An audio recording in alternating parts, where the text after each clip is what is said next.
Halo bung-bung semua, apa kabarnya? Mari kita lanjutkan series Mahmilub G30S dengan terdakwa Dr. Subandrio. Kita sudah memasuki episode ke-83.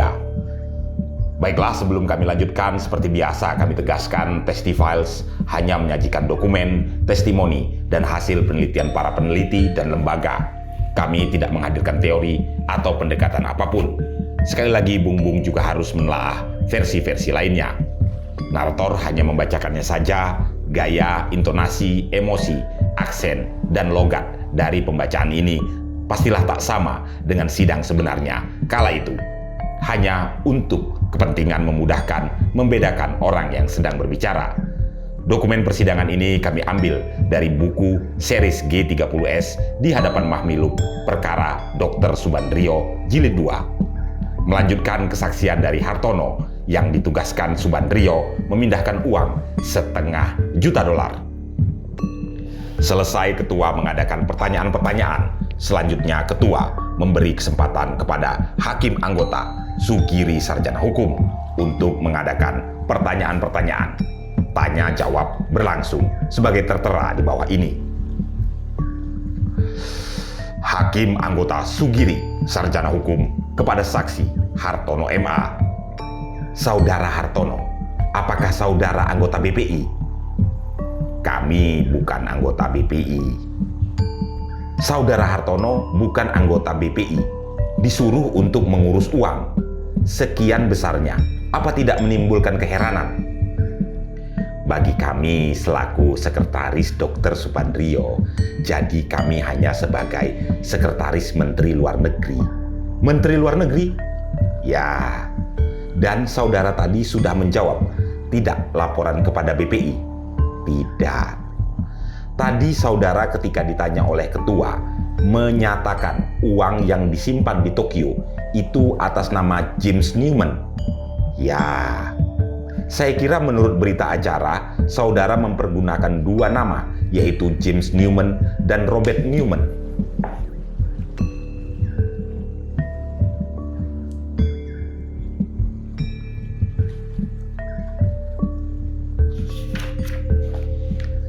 Itu ada dua soal. Jadi yang mengenai uang BPI ini yang $250.000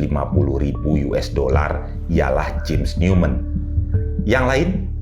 Yang lainnya adalah uang sisa saldo Safari Berdikari dan saldo uang Komprensi Asia Afrika kedua atas nama Robert Newman. Apa sebabnya beda-beda nama? Supaya ini ada memang satunya adalah uang BPI dan satunya adalah uang Deparlu. Oh, untuk membeda-bedakan. Saudara ingat kapan dilikuidasi BPI? Kapan BPI dilikuidasi? Saya tidak ingat, tetapi sesudahnya bulan April saya kira. Saudara ditahan tanggal berapa? Kami ditahan tanggal 30 Maret. Setelah hakim anggota Sugiri Sarjana Hukum mengadakan pertanyaan-pertanyaan, selanjutnya ketua memberi kesempatan kepada hakim anggota Mukarto untuk mengadakan pertanyaan-pertanyaan. Tanya jawab berlangsung seperti di bawah ini. Waktu saudara melaporkan kepada terdakwa bahwa uang yang $1/4 juta itu disimpan di Swiss atas nama BPI Subandrio dan saudara tidak melaporkan uang yang $1/4 juta lagi disimpan di Tokyo. Terdakwa apa tidak menanyakan, ini sisanya disimpan di mana itu? Saya melaporkan bahwa yang $1/4 juta berada di Tokyo. Terus saudara juga menyodorkan kepada terdakwa stuken untuk ditandatangani oleh terdakwa yang $1/4 juta. Ya, yang di Zurich. Apakah terdakwa tidak menanyakan apakah saya tidak harus menandatangani uang yang $1/4 juta lainnya? Tidak. Setelah hakim anggota Letnan Kolonel Udara Mukarto mengadakan pertanyaan-pertanyaan, selanjutnya ketua memberi kesempatan kepada hakim anggota Jayus Sukoto untuk mengadakan pertanyaan-pertanyaan. Tanya jawab berlangsung seperti di bawah ini. Di bank di Swiss itu yang menyimpan atas nama Dr. Subandrio? Ya betul, selaku ketua BPI. Sekarang, andai kata saudara Subandrio itu tidak ada, siapakah yang berhak mengambil kalau Dr. Subandrio itu tak ada? Tentu yang diberi kuasa BPI. Apakah pernah dirundingkan soal itu? Tidak pernah dirundingkan. Dan siapakah kiranya yang berhak menerima keuntungan atas uang tersebut? Adalah BPI. Pernahkah saudara diberikan perintah oleh Subandrio guna melaporkan bahwa uang 1/4 juta tersebut supaya dibukukan ke kas BPI Jakarta? Tidak. Cukup.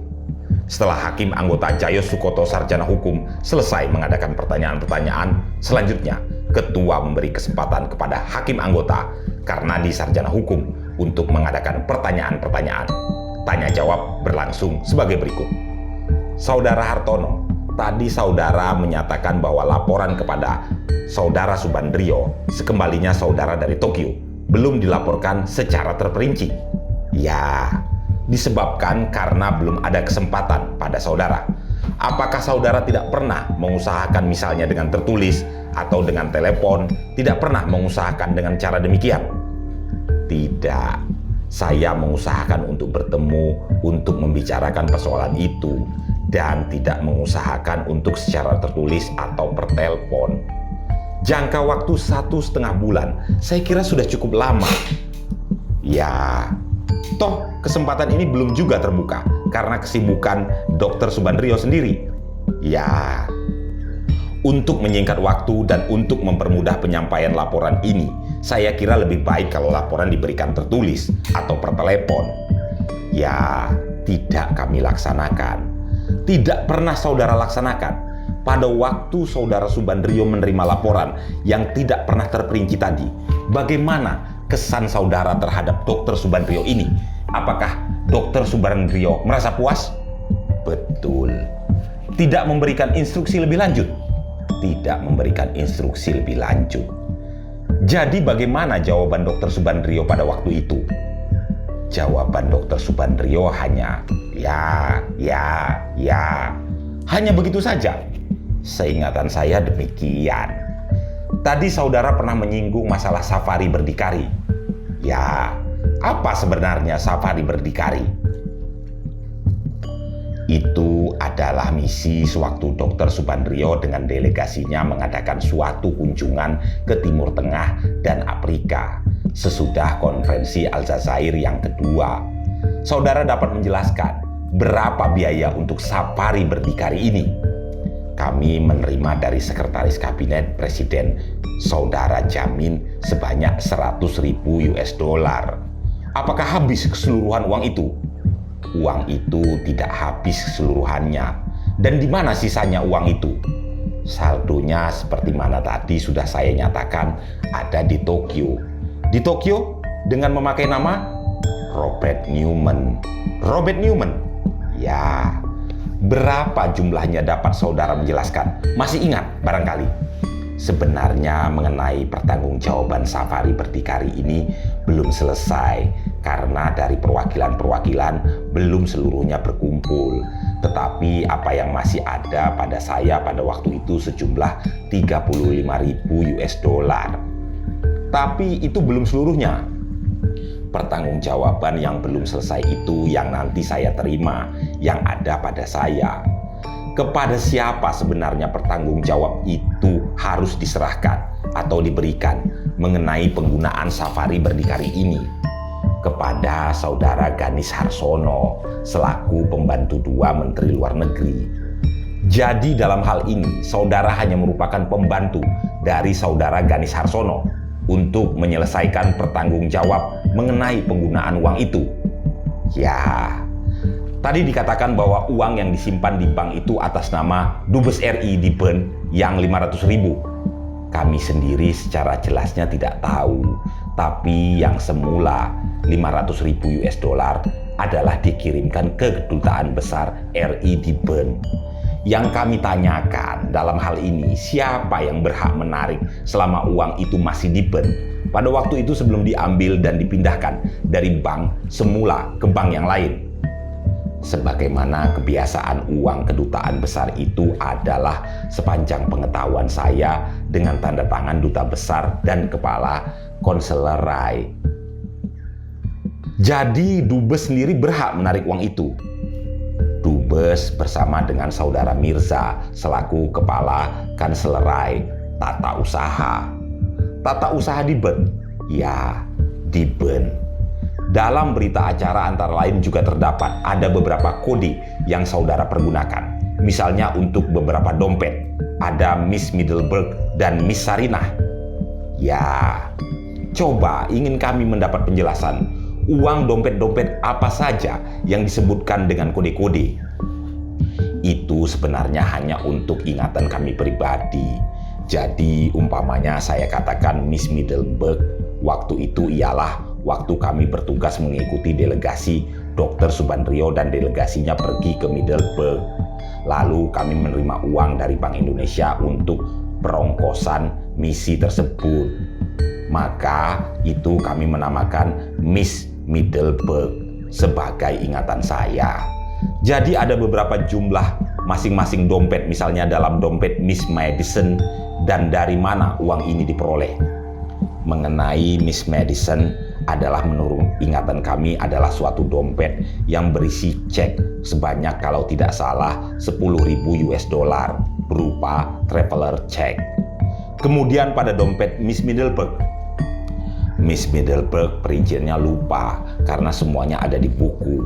Setiap kita pergi ada perinciannya sendiri-sendiri. Jadi setiap kali kami pergi, kami menerima uang dari Bank Indonesia.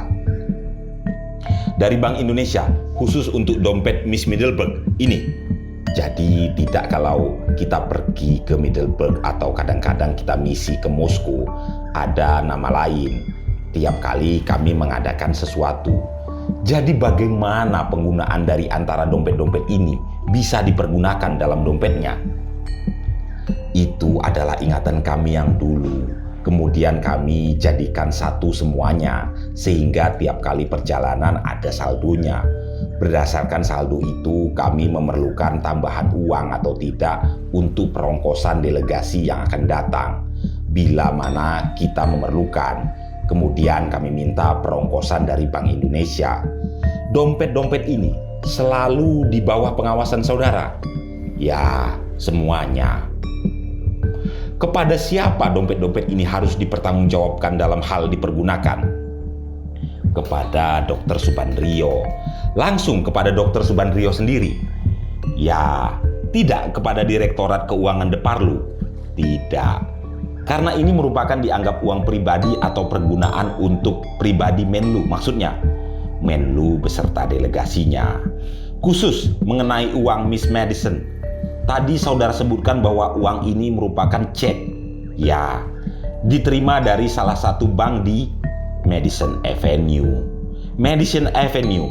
Tahu barangkali saudara siapa yang mengirimkan di sana dan untuk keperluan apa kira-kira atau sebagai jasa apa uang ini kira-kira diberikan? Apakah dikirimkan tanpa pengantar atau tanpa penjelasan? Kami tidak ingat lagi.